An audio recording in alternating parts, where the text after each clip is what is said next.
Hi നമസ്കാരം. അപ്പോൾ വരുൺ നേരെ ശ്യാമയുടെ അടുത്തേക്ക് വരികയാണ്. അപ്പോൾ കാര്യങ്ങളൊക്കെ പറയാൻ വേണ്ടിയിട്ട് അടുത്ത പ്ലാനിങ്ങിനെ കുറിച്ചൊക്കെ ചിന്തിക്കാൻ വേണ്ടിയിട്ടൊക്കെ അവന് നേരെ ശ്യാമയുടെ അടുത്തേക്ക് വരുന്ന സമയത്ത് ഇവന് കാറ് പുറത്ത് പാർക്ക് ചെയ്തിട്ട് റോഡിൻ്റെ സൈഡിൽ പാർക്ക് ചെയ്തിട്ടാണ് വീട്ടിലേക്ക് കയറി വരുന്നത്.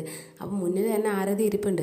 അപ്പം മുന്നിൽ ആരതി ഇരിക്കുക, അവൻ്റെ വണ്ടി ഇങ്ങനെ നോക്കുമ്പോൾ ഇവനോട് ചോദിക്കുന്നുണ്ട്, അല്ലടാ നിൻ്റെ വണ്ടി എവിടെ പോയി എന്നൊക്കെ ഇങ്ങനെ ചോദിക്കുമ്പോൾ ഇവൻ പറയുന്നുണ്ട്, അത് ഞാൻ വണ്ടി പുറത്ത് പാർക്ക് ചെയ്തിരിക്കുകയാണ്.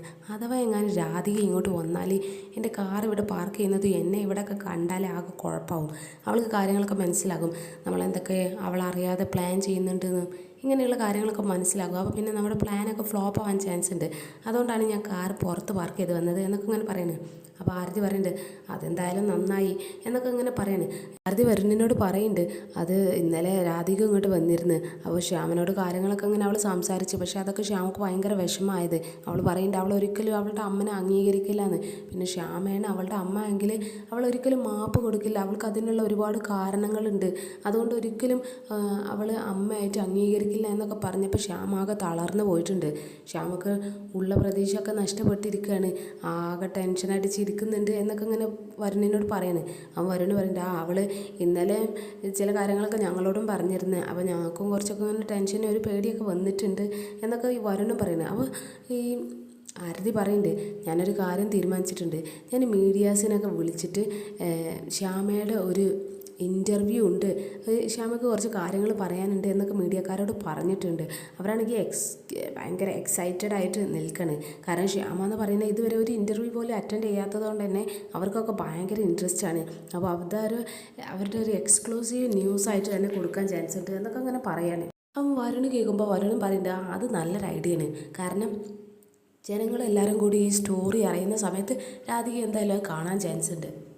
അപ്പോൾ പിന്നെ ശ്യാമ മേഡത്തിൻ്റെ ഈ അവസ്ഥയും എങ്ങനെയാണ് ആ കുഞ്ഞിനെ നഷ്ടപ്പെട്ടതെന്നുള്ള ആ കാര്യങ്ങളൊക്കെ അവൾ അറിയുമ്പോൾ അവളുടെ മനസ്സ് ചിലപ്പോൾ ഒന്ന് അലിഞ്ഞാലോ, അവൾക്ക് അവളുടെ അമ്മേനെ തിരിച്ച് വേണമെന്നുള്ളൊരു ചിന്ത അവൾക്ക് വന്നാലോ, അങ്ങനെ ഒരു ചാൻസൊക്കെ ഉണ്ട് എന്നൊക്കെ അങ്ങനെ ഇവനും പറയാണ്. ഭാരതി പറഞ്ഞിട്ട് ഞാൻ ഇന്ന് രാത്രി തന്നെ ടെലികാസ്റ്റ് ചെയ്യാൻ വേണ്ടിയിട്ട് കുറച്ച് ചാനലുകാരോടൊക്കെ പറഞ്ഞിട്ടുണ്ട്.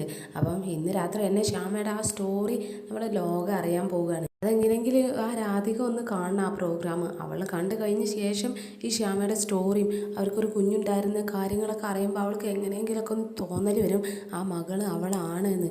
അങ്ങനെ ഒരു തോന്നൽ വന്ന് എങ്ങനെയെങ്കിലും അവൾ ഈ ശ്യാമയുടെ അടുത്തേക്ക് തന്നെ തിരിച്ചു വരുമെന്ന് നമുക്ക് ഉറപ്പിക്കാം. നമുക്ക് ചെറിയൊരു പ്രതീക്ഷയുണ്ട് എന്നൊക്കെ അങ്ങനെ പറഞ്ഞ് ഇവരിങ്ങനെ അതേക്കുറിച്ച് ഡിസ്കസ് ചെയ്യാണ്.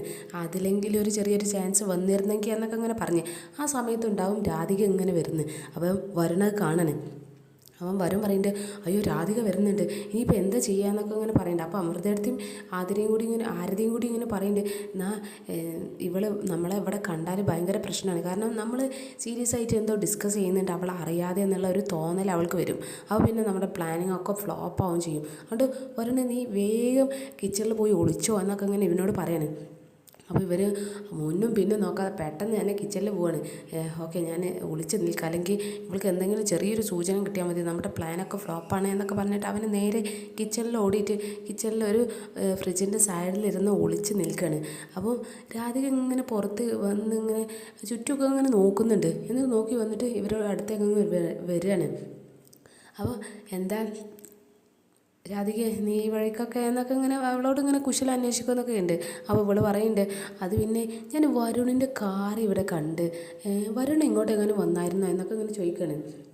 അപ്പോൾ ഇവരെല്ലാം ഒന്നും അറിയാത്ത മട്ടില്ല, ഇല്ലല്ലോ അവൻ ഇതുവരെയൊന്നും വന്നിട്ടില്ല, എന്താ അങ്ങനെ ചോദിച്ചതെന്നൊക്കെ ഇങ്ങനെ ഇവൻ പറയാണ്. അത് പിന്നെ ഞാനിവിടെ അമ്പലത്തിൽ പോവാന്, അവൻ വഴിയിലൊരാൾ പറഞ്ഞു വരുണിന് ഈ വഴി വരുന്നത് കണ്ട് എന്നൊക്കെ ഇങ്ങനെ പറഞ്ഞ്.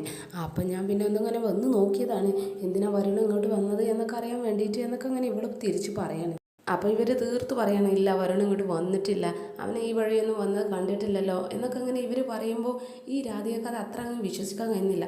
എന്നാലും വരുൺ ഇവിടെ എവിടെയോ ഉണ്ട്, കാർ ഇവിടെ പാർക്ക് ചെയ്തിട്ടുണ്ട്, അത് ആ റോഡ് സൈഡിൽ പാർക്ക് ചെയ്തിട്ടുണ്ടല്ലോ, അപ്പോൾ ഞാനെന്നാൽ അവൻ്റെ ഫോണിലേക്കൊന്ന് വിളിച്ച് നോക്കട്ടെ എന്നൊക്കെ പറഞ്ഞിട്ട് ഇവളങ്ങ് ഫോൺ എടുക്കണം. ഇവൾ ഫോൺ എടുക്കുന്നത് കണ്ടപ്പോൾ തന്നെ ഇവൾക്ക് ഭയങ്കര ടെൻഷനാവാണ്. അഥവാ എങ്ങാനും ആ ഫോണ് അവിടെ വീടിനകത്ത് ഇരുന്ന് ബെല്ലടിച്ചാൽ അത് അവൾ കണ്ടുപിടിക്കുകയും ചെയ്യും, വരുൺ ഇവിടെ ഉണ്ട് എന്നുള്ള എല്ലാ സൂചന അവൾക്ക് കിട്ടുകയും ചെയ്യും. അപ്പോൾ ഇവരുടെ പ്ലാനിങ് ഫുള്ള് ഫ്ലോപ്പ് ആവുക എന്നുള്ള ആ ഒരു ചെറിയ പേടി അവരെ ഉള്ളിൽ വരികയാണ്. അപ്പോൾ ഇവരിങ്ങനെ അങ്ങോട്ടും ഇങ്ങോട്ടും മുഖാമുഖമൊക്കെ നോക്കി ഒരു ചെറിയൊരു പരിഭവമൊക്കെ ഉണ്ട്. എങ്ങനെയെങ്കിലൊക്കെ അവൾ പിടിക്കപ്പെടുമോ, അവന് പിടിക്കുമോ എന്നൊക്കെ അങ്ങനെ ചെറിയൊരു പേടിയൊക്കെ ഉണ്ട്. അപ്പോൾ ഇവൾ നേരെ ഫോൺ എടുത്തിട്ട് അവൻ്റെ ഫോണിലേക്ക് അങ്ങ് ഡയൽ ചെയ്യാണ്. അപ്പോൾ ഞാൻ നോക്കട്ടെ, കാരണം വരുണിൻ്റെ കാര്യമാണ്, അവന് നമ്മളെങ്ങനെയെങ്കിലുമൊക്കെ പറ്റുകയും ചിലപ്പോൾ നമുക്ക് സർപ്രൈസ് തരാനൊക്കെ വേണ്ടിയിട്ട് ആയിരിക്കും. എന്തായാലും ഞാനൊന്ന് വിളിച്ച് നോക്കട്ടെ അവനെ എന്നൊക്കെ പറഞ്ഞിട്ട് അവൾ അവിടെ കിടന്നങ്ങ് ഫോൺ ചെയ്യാണ്. അപ്പം വരുണാണെങ്കിൽ ഫോൺ സൈലൻ്റ് ആക്കി വെച്ചിട്ടൊന്നുമില്ല. അപ്പോൾ ഇവൻ്റെ ഫോൺ അവിടെ കിച്ചണിൽ ഇരുന്ന് അങ്ങ് റിങ് ചെയ്യാണ്. ആ റിങ് ചെയ്യുന്ന ബെല്ലടി ഇവൾ എന്തായാലും കേൾക്കുന്നുണ്ട്. അപ്പോൾ ഇവൾ പറയുന്നുണ്ട്, അല്ല വരുണിൻ്റെ ഫോണാണല്ലോ റിങ് ചെയ്യുന്നത് എന്നൊക്കെ ഇങ്ങനെ ഇവളിങ്ങനെ ചോദിക്കാണ്. അപ്പോൾ ഇവർ ഇങ്ങനെ ഒന്ന് പതറാണ്. ഇവളങ്ങനെ അകത്ത് കയറി അങ്ങ് ചെക്ക് ചെയ്ത് ആകെ കുളമാകുമല്ലോ എന്നൊക്കെ വിചാരിച്ചിട്ട് ഇവരിങ്ങനെ അങ്ങോട്ടും ഇങ്ങോട്ടൊക്കെ ഇങ്ങനെ മുഖത്തോട്ട് മുഖം നോക്കി ഒന്ന് ചിന്തിക്കുകയാണ്, എന്താ പറയേണ്ടതെന്ന്. പെട്ടെന്നുള്ള ആ ചോദ്യത്തിൻ്റെ ഉത്തരം പെട്ടെന്ന് അങ്ങ് പറയാൻ അവർക്ക് കഴിയുന്നില്ല. അപ്പോൾ അമൃതേടത്തി പറയുന്നുണ്ട്, അത് പിന്നെ പിറകിൽ തോട്ടത്തിൽ കുറച്ച് പണിക്കാരുണ്ട്, അത് അവരുടെ ഫോൺ റിങ് ചെയ്തതായിരിക്കും, വരുണൊന്നും ഇവിടെ ഇല്ല എന്നൊക്കെ ഇങ്ങനെ ഇവൻ പറയുമ്പോൾ രാധിക പറയുന്നുണ്ട്, വരുണിൻ്റെ ഫോൺ റിങ് ചെയ്ത് ഞാൻ എവിടെ കിടന്ന് കേട്ടാലും എനിക്ക് പെട്ടെന്ന് തന്നെ തിരിച്ചറിയാൻ കഴിയും, ഇത് വരുൺ ഇവിടെ എവിടെയോ ഉണ്ട് എന്നൊക്കെ പറഞ്ഞിട്ട് ഇവൾ പറയുന്നുണ്ട്, ഇവിടെ ഉള്ളിൽ എവിടെയെങ്കിലും അവന് ഒളിച്ചിരിപ്പുണ്ടോ എന്നൊക്കെ നോക്കട്ടെ, കാരണം വരുണിൻ്റെ കാര്യമാണ്, അവൻ എന്തെങ്കിലും സർപ്രൈസ് തരാനോ നമുക്ക് എന്തെങ്കിലുമൊക്കെ ഒരു കാര്യം ചെയ്യാനോ നമുക്ക് എന്തെങ്കിലും ഒരു സർപ്രൈസ് അവനെ ഒപ്പിച്ച് വെച്ചിട്ടുണ്ടാകും, ഞാനൊന്ന് തപ്പി നോക്കട്ടെ എന്നൊക്കെ പറഞ്ഞിട്ട് ഇവൾ അങ്ങ് അകത്ത് കയറാണ്. ആരത്തെയും അവരുടെ ഇവളെ പിന്നാലെ പോവുകയാണ്. അവളങ്ങ് പിടിച്ചോ എന്നൊക്കെ വിചാരിച്ചിട്ട് ഇവരെ പിന്നാലെ തന്നെ പോകണം. ഇവൾ നേരെ എല്ലായിടത്തും ഇങ്ങനെ നോക്കി കിച്ചണിൽ കയറുകയാണ്. അപ്പോൾ കിച്ചണിൽ കയറുന്ന സമയത്താണെങ്കിൽ വരുണ കിച്ചണിൽ ആ ഫ്രിഡ്ജ് കുറച്ച് മുന്നോട്ട് വെച്ചിട്ട് അതിൻ്റെ പിറകിൽ ഒളിച്ചിരിക്കുകയാണ്. അപ്പോൾ ഇവൾ അവിടെ ഇവിടെയൊക്കെ നോക്കിയിട്ടൊന്നും അവനെ കാണുന്നില്ല. അപ്പോൾ അമൃതേടത്തി പറയണ്ട, അവൻ ഇവിടെ വന്നിട്ടില്ല, നീ വെറുതെ തിരഞ്ഞ് സമയം കളണ്ട എന്നൊക്കെ ഇങ്ങനെ പറയാണ്. അപ്പോൾ ആകെ നിരാശരാവാണ്. എന്തായാലും അവൻ ഇവിടെ ഇല്ല എന്ന് അവൾക്കും ഇങ്ങനെ തോന്നുകയാണ്. എന്നിട്ട് അവൾ അങ്ങ് ഇറങ്ങി പോവാണ്. എന്തായാലും ഞാൻ ഒന്ന് പോയി നോക്കട്ടെ, വരുന്ന ഇവിടെ ഉണ്ട്, ഞാൻ അവനെ ഒന്ന് അന്വേഷിച്ച് പോകട്ടെ എന്നൊക്കെ പറഞ്ഞിട്ട് അവൾ അവിടെ നിന്ന് ഇറങ്ങി പോവാണ്. അപ്പോൾ അവിടെ പോയി കഴിഞ്ഞതിന് ശേഷം വരുന്നതിനോട് ഇവർ പറയുന്നുണ്ട്, അവളെങ്ങാനും പിടിച്ച് കഴിഞ്ഞിരുന്നെങ്കിൽ ആകെ ഫ്ലോപ്പായി പോയേനെ എന്നൊക്കെ ഇങ്ങനെ പറയുന്നുണ്ട്. വരുന്നാണെങ്കിൽ ആ സമയത്ത് ഇവൾ പോയ സമയത്ത് വേഗം വേറെ സൈഡിലൂടെ ആ കാറിൽ കയറി ഓടിപ്പോയി അവിടെ ഇരിക്കുകയാണ്. ഒന്നും അറിയാത്ത മട്ടിൽ അവൻ ആ കാറിൽ കയറി അങ്ങ് ഇരിക്കുകയാണ്. അപ്പോൾ കാറ് കയറി ഇരുന്ന സമയത്ത് ഈ രാധിക ഇങ്ങനെ വന്നിട്ട് കാറിൻ്റെ അടുത്തേക്ക് അങ്ങനെ നടന്ന് വന്നിട്ട് കാറ് തുറന്ന് നോക്കുമ്പോൾ അതിൻ്റെ ഉള്ളിൽ വരുൺ ഇരിക്കുന്നുണ്ടാവും. അപ്പോൾ വരുണിനോട് ചോദിക്കുന്നുണ്ട്, അല്ല വരുണ്, നീ എവിടെയായിരുന്നു? ഞാൻ നിന്നെ ഇവിടെയൊക്കെ നോക്കി, ഞാൻ വിചാരിച്ച് നീ ഫിദ മാഡത്തിൻ്റെ അടുത്തേക്ക് അങ്ങനെ വന്നതായിരിക്കും എന്ന് വിചാരിച്ച് ഞാൻ ഫിദ മാഡത്തിൻ്റെ അടുത്ത് പോയി നിന്ന്. അപ്പോൾ അവിടെ നിന്നെ കാണുന്നില്ല. ഞാൻ അവിടെ നിൻ്റെ ഫോണൊക്കെ റിങ് ചെയ്ത് ഫോണിലൊക്കെ അടിച്ചു നോക്കി, പക്ഷേ ഒരു വട്ടം അടിച്ചപ്പോൾ റിങ് ചെയ്ത്, പക്ഷെ രണ്ടാമത്തെ പ്രാവശ്യം അടിച്ചപ്പോൾ അത് സ്വിച്ച് ഓഫ് ആണെന്നൊക്കെ പറയാണ്. ഞാൻ നിന്നെ അവിടെയൊക്കെ നോക്കി എന്നൊക്കെ അങ്ങനെ ഇവൾ കാര്യങ്ങളൊക്കെ അങ്ങനെ വരുന്നതിനോട് പറയാണ്. ആ ഓരോ പറയുന്നത്, ഞാൻ അങ്ങോട്ടൊന്നും പോയിട്ടില്ല, ഞാൻ ഇവിടെ ഇങ്ങനെ നിന്നപ്പോൾ എൻ്റെ ഷർട്ടിലൊന്ന് ചെളിയായി, അപ്പോൾ ഞാനത് കഴുകാൻ വേണ്ടിയിട്ട് ഇവിടെ അടുത്തുള്ളൊരു വീട്ടിൽ കയറിയതാണ്. അപ്പോൾ കഴുകി വന്ന് ഞാൻ ഇവിടെ ഇങ്ങനെ ഇരിക്കുകയായിരുന്നു എന്നൊക്കെ അങ്ങനെ ഇവളിങ്ങനെ പറയുമ്പോൾ രാധിക അത് വിശ്വസിക്കുന്നില്ല. രാധിക പറയണ്ട, എനിക്കറിയാം നീ കള്ളം പറയാണെന്ന്, വെറുതെ കള്ളം പറയല്ലേ വരണേ എന്നൊക്കെ അങ്ങനെ പറയുമ്പോൾ പറഞ്ഞിട്ട് സത്യമാണ്, എൻ്റെ ഷർട്ടിൽ ചളിയായപ്പോൾ ഞാനിവിടെ കയറിയെന്ന് വാഷ് ചെയ്തതാണ് എന്നൊക്കെ ഇങ്ങനെ പറയണം. അപ്പോൾ രാധിക പറയുന്നുണ്ട്, അതേ നീ ഇന്ന് ശ്യാമ മേഡത്തിൻ്റെ ടെലികാസ്റ്റ് ഉണ്ട്, അത് ഇൻ്റർവ്യൂ, അത് ശ്യാമ മേഡം ആദ്യമായിട്ട് കൊടുക്കുന്ന ഇൻ്റർവ്യൂ ആണ്, അതിൽ ശ്യാമ മേഡത്തിൻ്റെ സ്റ്റോറിയൊക്കെ പറയുന്നുണ്ട്, അപ്പോൾ ഞാനത് എന്തായാലും കാണും എന്നൊക്കെ പറഞ്ഞ് അവൾ ഭയങ്കര എക്സൈറ്റഡായി നിൽക്കുകയാണ്. അപ്പോൾ അവൻ പറയുന്നുണ്ട്, ശ്യാമ മേഡത്തിൻ്റെ ഇൻ്റർവ്യൂ അല്ലേ, അപ്പോൾ ഒരുപാട് സെലിബ്രിറ്റീസിൻ്റെ ഇൻ്റർവ്യൂ ഒക്കെ അങ്ങനെ വരുന്നതല്ല, അതിലെന്താ നമുക്കെന്താ, അത് അവർക്ക് വലിയ കാര്യമായിരിക്കും, അവർക്ക് ആദ്യത്തെ ഇൻ്റർവ്യൂ ആണെന്നുള്ള അവർക്ക് പ്രത്യേകത ഉണ്ടാവും, പക്ഷെ നമുക്കത് പ്രത്യേകതയാണ് എന്നൊക്കെ ഇങ്ങനെ ഇവനിങ്ങനെ അവളെ ഇങ്ങനെ ആക്കി ഇങ്ങനെ സംസാരിച്ചുകൊണ്ടിരിക്കുകയാണ്.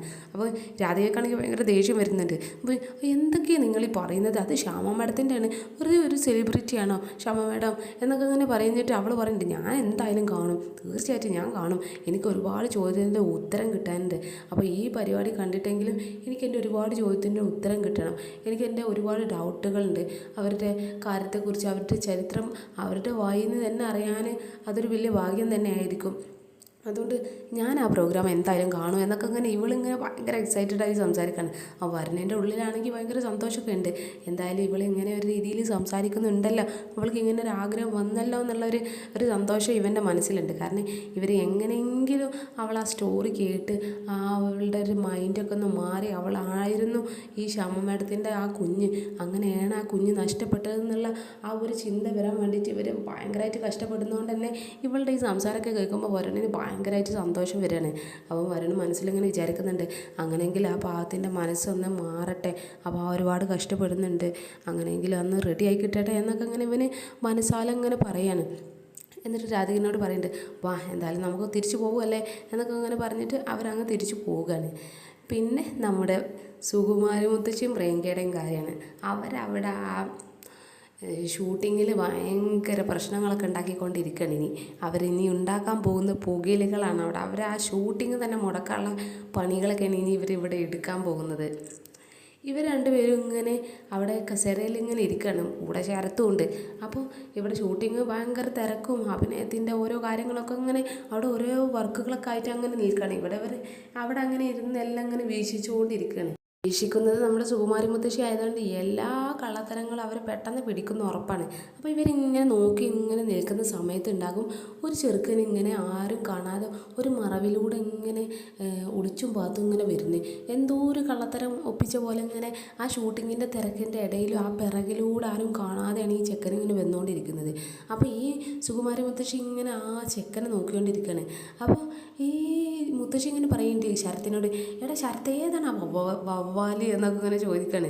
അപ്പോൾ ശരത്ത് പറയുന്നുണ്ട്, അതൊന്നും നിങ്ങൾ മൈൻഡ് ചെയ്യേണ്ട, അതൊക്കെ ഏതെങ്കിലുമൊക്കെ ചെറുക്കന്മാരായിരിക്കും, നിങ്ങൾ അതൊന്നും മൈൻഡ് ചെയ്യേണ്ട എന്നൊക്കെ അങ്ങനെ ശരത്ത് പറയുന്നുണ്ടെങ്കിലും സുകുമാരി മുത്തശ്ശി വിടുന്നില്ല. സുകുമാരി മുത്തശ്ശി പറയുന്നുണ്ട്, എന്തായാലും ഒരു വൃത്തിക്ക് മനക്കൊക്കെ ഒന്ന് നടന്നൂടെ, എന്തൊക്കെയാണ് ഇവർക്കൊന്നും വീട്ടുകാരൊന്നുമില്ല ചോദിക്കാനും പറയാനും, അങ്ങനെയൊക്കെ ഇങ്ങനെ നടന്നുകൊണ്ടിരിക്കുന്നത് എന്നൊക്കെ പറഞ്ഞാൽ ആ ചെറുക്കൻ ആ കണ്ട പാടില്ല അവൻ്റെ ഒരു ഔട്ട്ലുക്ക് കണ്ടിട്ട് അങ്ങനെ ഇവനെ വിലയിരുത്തിക്കൊണ്ട് സംസാരിച്ചുകൊണ്ടിരിക്കുകയാണ്. അപ്പോൾ ഈ ചെക്കന് എന്തൊക്കെയോ ഒരു കള്ളത്തരം ഒപ്പിക്കുന്ന പോലെ ഇങ്ങനെ പാത്തും പതുങ്ങി ഇങ്ങനെ വന്നിട്ട് വേറൊരാളെ നമ്മുടെ പ്രിയങ്കയ്ക്ക് ജ്യൂസ് കൊണ്ട് കൊടുത്ത ആ സുകുമാരി മുത്തശ്ശിനെ ഇൻസൾട്ട് ചെയ്ത് സംസാരിച്ച ആ ഒരു ചെറുക്കനായാണ് ഈ ചെക്കൻ വന്ന് വിളിക്കുന്നത്. അപ്പോൾ ഈ ചെക്കനും ആ വന്ന ചെറുക്കനും ഇങ്ങനെ കൂടെ എന്തൊക്കെയോ സ്വകാര്യങ്ങളൊക്കെ ഇങ്ങനെ സംസാരിച്ചുകൊണ്ടിരിക്കുകയാണ്. അപ്പോൾ സംസാരിച്ചുകൊണ്ടിരുന്നിട്ട് അവരെന്തൊക്കെ പാക്കറ്റൊക്കെ കൈമാറുന്നുണ്ട്. അപ്പോൾ ഇത് ഡ്രഗ്സ് കൈമാറുന്ന ഒരു സംഭവമാണ് അവിടെ സംഭവിക്കുന്നത്. അതൊക്കെ ഈ സുകുമാരി മുത്തശ്ശിയാണ് കാണുന്നത്. കണ്ടത് നല്ല ആളായതുകൊണ്ട് തന്നെ ഇനി അടുത്ത പ്രശ്നങ്ങൾ ഇത് വെച്ച് അവരുണ്ടാക്കാൻ പോവുകയാണ്. അപ്പോൾ ഇവരിതൊക്കെ ഇങ്ങനെ വീക്ഷിച്ചുകൊണ്ടിരിക്കുകയാണ്. അപ്പോൾ ഈ ലഹരി ഇവരിങ്ങനെ കൈമാറുന്നതും ഇതൊക്കെ കണ്ടിട്ട് ശരത്തിനോട് സുകുമാരി മുത്തശ്ശി പറയുന്നുണ്ട്, അല്ലടാ ആ ചെറുക്കനെ ഈ ആ ചായ കൊണ്ട് തരുന്ന ഈ ചെറുക്കന് എന്തോ ഒരു പാക്കറ്റ് കൊടുത്ത് അതെന്താണ് എന്നൊക്കെ ഇങ്ങനെ സുകുമാരി മുത്തശ്ശി പറയുമ്പോൾ ശരത്ത് പറയുന്നുണ്ട്, എൻ്റെ പൊന്നു മുത്തശ്ശി അതൊന്നും ശ്രദ്ധിക്കണ്ട, കാരണം അത് ഈ ഡ്രഗ്സാണ്, ഇവിടെ ഈ ഡ്രഗ്സ് ഡീലൊക്കെ നടക്കുന്നുണ്ടാകും, അതുകൊണ്ട് അതൊക്കെ ശ്രദ്ധിക്കാൻ പോയാലേ ഭയങ്കര പ്രശ്നമാകും. അതുകൊണ്ടാണ് ഞാൻ മുത്തശ്ശിനോട് പറഞ്ഞത് അവനായിട്ടൊന്നും കളിക്കാൻ നിൽക്കണ്ട, അവൻ്റെ കയ്യിലൊക്കെ ഡ്രഗ്സ് ഉണ്ട്, അവന് ഡ്രഗ്സ് അഡിക്റ്റഡ് ആയതുകൊണ്ട് എന്തും വേണമെങ്കിൽ ചെയ്യും, അതുകൊണ്ട് അവരോടൊന്നും അങ്ങനെ പ്രശ്നത്തിനൊന്നും പോകണ്ടെന്ന് ഞാൻ അപ്പം തന്നെ ഞാൻ നിങ്ങളോട് പറഞ്ഞത് എന്നൊക്കെ പറഞ്ഞിട്ട് ശരത്ത് അവിടെ നിന്ന് എണീറ്റ് പോവാണ്. അപ്പോൾ ശരത്ത് എണീറ്റ് പോയപ്പോൾ പിന്നെ സുകുമാരത്തച്ഛക്ക് ഇങ്ങനെ ഒരു ഐഡിയ തോന്നണേ, എടീ പെങ്കൊച്ചേ അവന് ഡ്രഗ്സാണ്, നമ്മളിപ്പോൾ ഇതൊക്കെ പോലീസിനെ വിളിച്ച് പറഞ്ഞാൽ അവരെന്തായാലും ഇവിടെ വന്നിട്ട് പ്രശ്നം ഉണ്ടാക്കും, അവർ ഇവനെയും അറസ്റ്റ് ചെയ്തുകൊണ്ട് കൊണ്ടുപോകും. അപ്പോൾ ഇവനാണെങ്കിൽ നമ്മളെ ഇൻസൾട്ട് ചെയ്തതാണ്, ഇവനിട്ട് നല്ലൊരു പണി കൊടുക്കണമെന്ന് ഞാൻ വിചാരിച്ച് നിൽക്കുന്നത്, അപ്പം നമ്മുടെ കയ്യിലാണല്ലേ ഇപ്പോൾ ഗോള് എന്നൊക്കെ ഇങ്ങനെ പറഞ്ഞ് സുകുമാരി മുത്തശ്ശി അങ്ങ് സന്തോഷിക്കുകയാണ്. കാരണം ഈ ചെറുക്കനായിട്ട് 4-8 പണി കൊടുക്കാനുള്ള വകുപ്പ് എന്തായാലും സുകുമാരി മുത്തശ്ശിയുടെ കയ്യിൽ വന്നിരിക്കുകയാണ്. അപ്പോൾ സുകുമാരി മുത്തശ്ശി ഭയങ്കര എക്സൈറ്റഡായി സംസാരിക്കുമ്പോൾ ഈ പ്രിയങ്ക പറയുന്നുണ്ട്, അല്ല മുത്തശ്ശി അത് ശരിയാണ്, ഇവനിട്ട് നല്ല 8 പണി കൊടുക്കാൻ പറ്റിയൊരു ചാൻസാണ്, പക്ഷേ മുത്തശ്ശിക്ക് വേറൊരുത്തിക്ക് കൂടി പണി കൊടുക്കണം എന്ന് ആഗ്രഹമില്ല എന്നൊക്കെ അങ്ങനെ ചോദിക്കുമ്പോൾ ഈ മുത്തശ്ശി പറയുന്നുണ്ട്, അതാർക്ക് എന്നൊക്കെ അങ്ങനെ പറയുമ്പോൾ നേരെ ആ നടീനെ കാണിച്ചു കൊടുക്കുകയാണ്, ആ സിനിമയിൽ അഭിനയിക്കുന്ന ആ മെയിൻ റോള് ചെയ്യുന്ന ആ നടീനെ.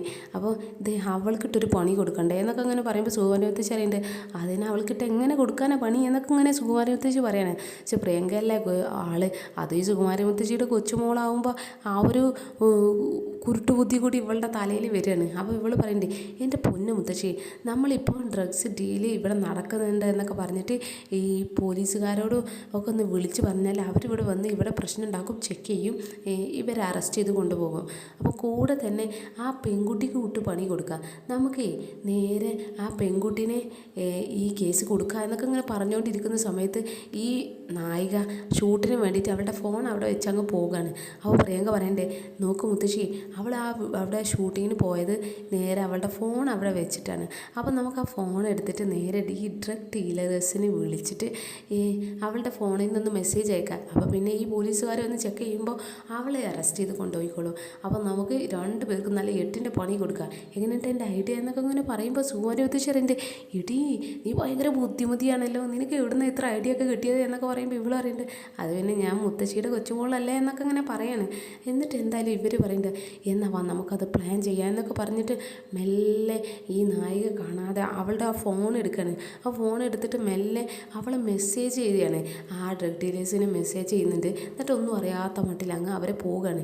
എന്നിട്ട് ഇവർ നേരെ പോലീസിനും ഈ ഡ്രഗ് ഡീല് ഈ ഹാൻഡിൽ ചെയ്യുന്ന ആൾക്കാർക്കും എല്ലാവർക്കും അങ്ങ് ഇവർ കോൾ ചെയ്തിട്ട് ഇവിടെ ഇങ്ങനെ ഒരു ഡ്രഗ് ഡീല് നടക്കുന്നുണ്ട് ഈ ഷൂട്ടിങ് നടക്കുന്ന സമയത്ത് എന്നൊക്കെ പറഞ്ഞിട്ട് അവർ പോലീസിനെ വിളിച്ചിട്ട് ഒന്നും അറിയാത്ത മട്ടിൽ അങ്ങ് ഇരിക്കുകയാണ്.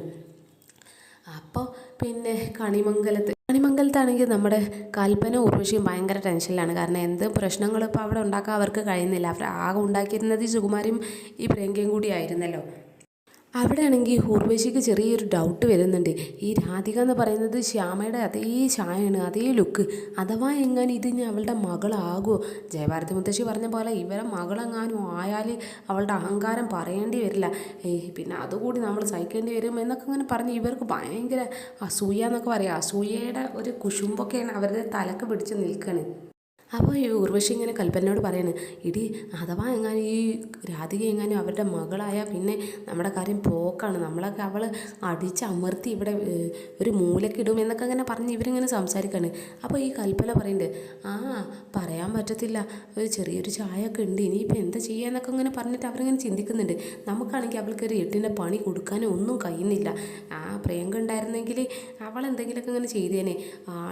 അവളൊരു വൃത്തികെട്ടവളാണെങ്കിലും നമ്മുടെ കാര്യങ്ങൾക്കൊക്കെ അവൾ നല്ലതായിരുന്നു. അവൾക്ക് ഇവിടെ ഇങ്ങനെ എന്തെങ്കിലുമൊക്കെ പണി കൊടുക്കുക അവൾക്ക് നല്ല ഉഷാറായിരുന്നു എന്നൊക്കെ ഇങ്ങനെ ഇവർ സംസാരിച്ചുകൊണ്ടിരിക്കണേ. അപ്പോൾ പിന്നെ കൽപ്പനയ്ക്കൊരു ഐഡിയ തോന്നുകയാണ്, നമ്മൾക്ക് എന്തായാലും ആ പ്രിയങ്കക്കൊന്ന് വിളിച്ചു നോക്കിയാലോ. അവളുടെ ഇപ്പോൾ സംസാരം ഒന്നും കേൾക്കാനുമില്ല. അവളിപ്പോൾ ഈ ഒരു കാര്യങ്ങളൊക്കെ വിട്ട് വേറെ കാര്യത്തിലേക്കൊക്കെ പോയോ? അവൾക്ക് ഈ രാധികനോടുള്ള ശത്രുവൊക്കെ അവൾ വിട്ടു പോയോ?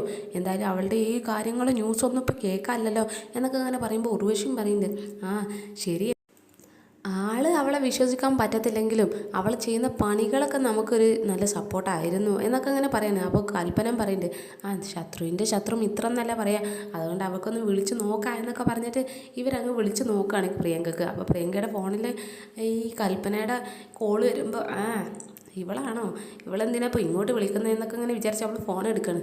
അപ്പോൾ ഹലോ ഹേടത്തി എന്നൊക്കെ ഇങ്ങനെ പറഞ്ഞിട്ട് അവൾ ഫോൺ എടുക്കുന്നുണ്ട്.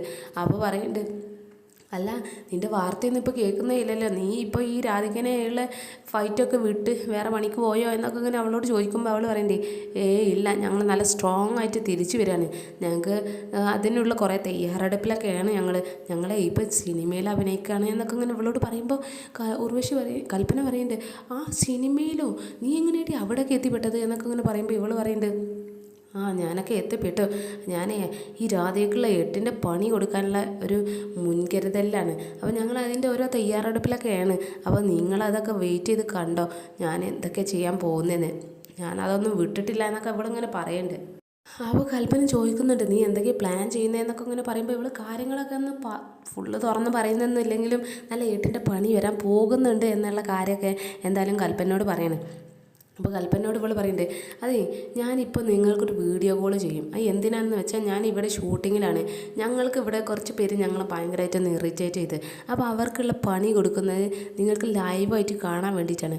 അത് നീ കണിമംഗലത്തുള്ള എല്ലാവരും വിളിച്ചിട്ട് വീഡിയോ കോൾ ചെയ്ത് കാണിച്ചു കൊടുക്കണം എന്നൊക്കെ പറയുമ്പോൾ കൽപ്പനക്ക് കാര്യങ്ങളൊന്നും പിടി കിട്ടുന്നില്ല. എന്തിനാണ് ഇവർക്കൊക്കെ കാണിച്ചു കൊടുക്കുന്നത്, എന്താ അപ്പോൾ അതിലുള്ളത് എന്നൊക്കെ അവർ പറയുമ്പോൾ ഈ പ്രിയങ്ക പറയുന്നുണ്ട്, ഞാൻ പറഞ്ഞത് എന്താണെന്ന് വെച്ചാൽ ഞങ്ങളോട് കളിച്ചാൽ, ഞങ്ങൾ വെറുപ്പിച്ചാൽ ബാക്കിയുള്ളവരൊക്കെ എങ്ങനെയാണ് ഇതിൻ്റെ ഭവിഷ്യത്ത് അനുഭവിക്കുന്നതെന്ന് കാണിക്കാൻ വേണ്ടിയിട്ടാണ് ഞാൻ ഈ വീഡിയോ കോൾ ചെയ്യുന്നത്. അപ്പോൾ ഇവിടെ ഞങ്ങൾ 2 പേരും ഒന്ന് ഇറിറ്റേറ്റ് ചെയ്ത് അവർക്കുള്ള 8ൻ്റെ പണിയാണ് ഇപ്പോൾ ഞാൻ കാണിച്ചു തരാൻ പോകുന്നത്. അപ്പോൾ ഞാൻ ഈ വീഡിയോ കോൾ ചെയ്തിട്ട് വേറൊരു ചെറുക്കൻ്റെ കയ്യിൽ ഫോൺ കൊടുക്കും. അപ്പോൾ അവന് നിങ്ങൾക്ക് വീഡിയോ കോൾ ചെയ്ത് കാണിച്ചു തരും ഇവിടെ എന്താ സംഭവിക്കുന്നതെന്ന്.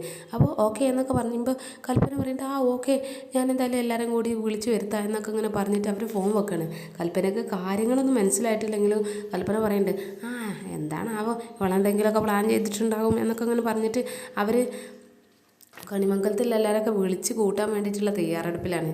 പ്രിയങ്കയും സുകുമാരൻ മുത്തശ്ശി അങ്ങനെ അവിടെ ഷൂട്ടിംഗ് ലൊക്കേഷനിൽ ഇരിക്കുന്ന സമയത്തുണ്ടാവും പോലീസുകാരൊക്കെ വരുന്നത്. അപ്പോൾ ഇവർ പറയുന്നുണ്ട് ഹാടി നമ്മുടെ പ്ലാനിങ് ഒക്കെ വർക്കൗട്ടായി തുടങ്ങിയെന്നൊക്കെ അങ്ങനെ പറയുന്നത്. അപ്പോൾ ഈ പോലീസുകാർ വന്നിട്ട് ആ ഡയറക്ടറോട് നേരിട്ട് സംസാരിക്കാണ്. അപ്പോൾ എന്താ സാർ ഇവിടെ കാര്യം എന്നൊക്കെ അങ്ങനെ പറയുമ്പോൾ ഇവർ ഇങ്ങനെ പറയുന്നുണ്ട് ഞങ്ങളിവിടെ സിനിമ ഷൂട്ടിങ്ങിലാണ് എന്നൊക്കെ അങ്ങനെ പറയുമ്പോൾ ഈ പോലീസുകാരൊക്കെ പറയുന്നുണ്ട് അതെ പിന്നെ ഡ്രഗ്സ് കോഡും ഉണ്ട്. അപ്പോൾ അവരും പറയുന്നുണ്ട് അതെ ഞങ്ങൾക്ക് ഇവിടെ ഇരുന്നൊരു ഇൻഫോർമേഷൻ കിട്ടിയിട്ടുണ്ട് ഇവിടെ ഡ്രഗ് ഡീൽ നടക്കുന്നുണ്ടെന്ന്, ഇവിടെ ഡ്രഗ്സ് യൂസ് ചെയ്യുന്നുണ്ട് എന്നൊക്കെ അങ്ങനെ പറയുമ്പോൾ ഡയറക്ടർ പറയുന്നുണ്ട് അങ്ങനെയുള്ള പ്രശ്നങ്ങളൊന്നും ഇവിടെ ഇല്ല, ഞങ്ങൾ മാന്യമായിട്ട് ഷൂട്ട് ചെയ്യണം ഇവിടെ എന്നൊക്കെ അങ്ങനെ പറയാണ്. അപ്പോൾ ഇവർ പറയുന്നുണ്ട് ഞങ്ങൾക്ക് ഇൻഫോം കിട്ടിയതിൻ്റെ അടിസ്ഥാനത്തിൽ ഞങ്ങൾക്ക് ഇവിടെ ഒക്കെ ഒന്ന് ചെക്ക് ചെയ്യണം എന്നൊക്കെ അങ്ങനെ പറയാണ്. അപ്പോൾ ഇവരുടെ ഈ പോലീസുകാരൊക്കെ വന്നത് ആ ചെറുക്കൻ കണ്ടിട്ടുണ്ട്, ആ ചായ കൊടുത്തിരുന്ന ചെറുക്കൻ ഇവൻ്റെ കയ്യിലാണ് ആ ഡ്രഗ്സ് ഉള്ളത്. അപ്പോൾ ഇവന് ആകെ പതർന്നൊക്കെ ഉണ്ട്. അപ്പോൾ സുകുമാരൻ മുത്തശ്ശിയും പ്രിയങ്കയും കൂടി പറഞ്ഞത് വാ നമുക്കൊന്ന് ഒളിച്ച് നിൽക്കുക, കാരണം നമ്മളെ ഇവിടെ എന്താ സംഭവിക്കുന്നതെന്നൊക്കെ നോക്കി കാണാമല്ലോ, നമുക്കിവിടെ ഒന്ന് ഒളിച്ച് നിൽക്കുക എന്നൊക്കെ പറഞ്ഞിട്ട് അവരൊരു സൈഡിൽ ഒളിച്ച് നിൽക്കുകയാണ്. ഈ ചെറുക്കനാണെങ്കിൽ പോലീസുകാരെ കണ്ടപ്പോൾ പിന്നെ ആകെ പേടിച്ചിട്ടുണ്ട്. അപ്പോൾ ഇവന് മെല്ലെ അവിടെ കിടക്കുന്ന ഒരു ബാഗിൽ പോയിട്ട് ഈ ഡ്രഗ്സ് അങ്ങ് ഇടുന്നുണ്ട്, എന്നിട്ടൊന്നും അറിയാത്ത മട്ടിൽ അങ്ങ് നിൽക്കുന്നുണ്ട്. അപ്പോൾ സുകുമാരൻ മുത്തശ്ശിയും പ്രിയങ്കയാണെങ്കിൽ അവിടെ ഒളിച്ച് നിൽക്കുന്നുണ്ട്. ഈ പോലീസുകാരങ്ങ് ഇവിടെ തെരച്ചിൽ നടത്താൻ വേണ്ടിയിട്ട് ഇറങ്ങുന്ന സമയത്ത് എന്തായാലും എപ്പിസോഡ് കഴിയാണ്. അപ്പോൾ എനിക്ക് തോന്നുന്നത് മിക്കവാറും ഈ പണി തിരിച്ച് നമ്മുടെ സുകുമാരൻ മുത്തശ്ശിക്കും പ്രിയങ്കക്കും കിട്ടാനുള്ളൊരു ചാൻസ് ഉണ്ട് എന്നാണ്. കാരണം ഈ ചെറുക്കന് ഇട്ട ബാഗ് അത് ആരുടെ ബാഗാണെന്നൊന്നും അറിയില്ല, ഇനി കറങ്ങി തിരിഞ്ഞെങ്ങാനും ഇവരുടെ മേൽ തന്നെ വരുമോ എന്നൊക്കെ നോക്കാം. അങ്ങനെ എങ്ങാനും വന്നാൽ എന്തായാലും ഭയങ്കര രസമായിരിക്കും. അങ്ങനെ 8ൻ്റെ പണി തന്നെ അവർക്ക് കിട്ടിയിരിക്കും. പിന്നെ ഡ്രഗ്സ് ആയതുകൊണ്ട് പിന്നെ ജയിലിൽ തന്നെ അങ്ങ് സുഖമായിട്ട് ജീവിക്കാനുള്ളൊരു ചാൻസും ഉണ്ട്. അവരുടെ ആ മനക്കോട്ടൊക്കെ അങ്ങ് ഇടിഞ്ഞ് വീഴാനുള്ള ചാൻസ് എല്ലാം നമുക്ക് കാണുന്നുണ്ട്. അപ്പോൾ എന്തൊക്കെ സംഭവിക്കുകയൊക്കെ നമുക്ക് നോക്കാം. എന്തായാലും ഇവർ വിചാരിച്ച പോലെ ഈ ഷൂട്ടിങ് മുടങ്ങുക എന്നുള്ള ചാൻസൊക്കെ അവിടെ ഉണ്ട്. കാരണം ഡ്രഗ്സ് പിടിച്ച് കഴിഞ്ഞാൽ പിന്നെ അവിടെ അതിൻ്റെ പ്രശ്നങ്ങളും പുലിവാലും ഒക്കെ ആയിട്ട് പോകാനുള്ള ഒരു ചെറിയൊരു ചാൻസൊക്കെ ഉണ്ട്. അപ്പോൾ എന്തൊക്കെ സംഭവിക്കുക എന്നൊക്കെ നമുക്ക് നോക്കി കാണാം. അപ്പോൾ ഇന്നത്തെ എപ്പിസോഡ് ഇവിടെ അവസാനിച്ചിരിക്കുകയാണ് ഗായ്സ്. അപ്പോൾ നാളെ കാണാം. Okay, bye all.